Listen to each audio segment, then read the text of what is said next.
there was an incident. There was a couple that got married. It was a documented incident. A couple got married, and about 3 months after the wedding, they were in a car accident, and the husband's brainstem was shattered. So he was in the hospital on a respirator, and the doctor said there's obviously no hope, no recovery over the only, there's no chance of recovery. And the wife, devastated, married 3 months, and she'd come into the hospital, she'd sit with him and talk to him, whatever it is. No response. He's a complete vegetable. There's no response. And this went on for weeks and months, and eventually she decides she has to make a life for herself because, she's a married woman. He can't give her a get.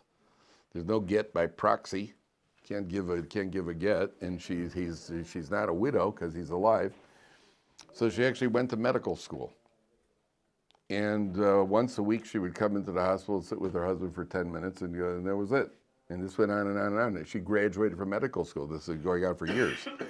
And one day she was sitting in the hospital with him after she already became a doctor. She was sitting in the hospital with him, and because of her medical training, she could see there were signs of a heart attack. He was having a heart attack, and so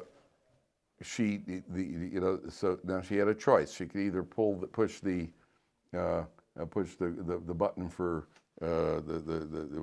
push the button to call in the staff, or she could just ignore. She could apply CPR, push the button, get him resuscitated, or she could just let him die and be released of this trap, this Gehenna that she's in.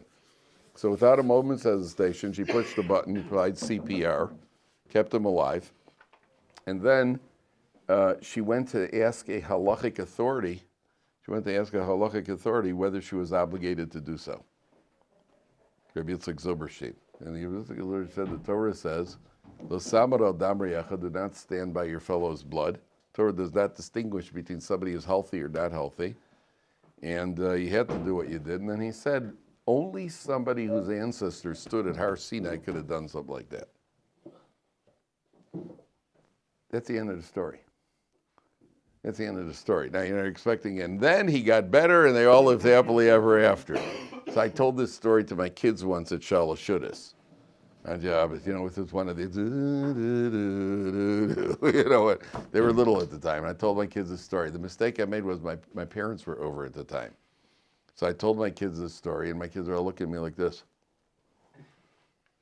And then my mother looks at me across the table, and she goes, and then, like the happy. And I said, no, it was a happy ending. It's not the happy ending we would have written to the story. The happy ending is that a Jew understands that they have to serve a Kadosh Baruch Hu under all circumstances.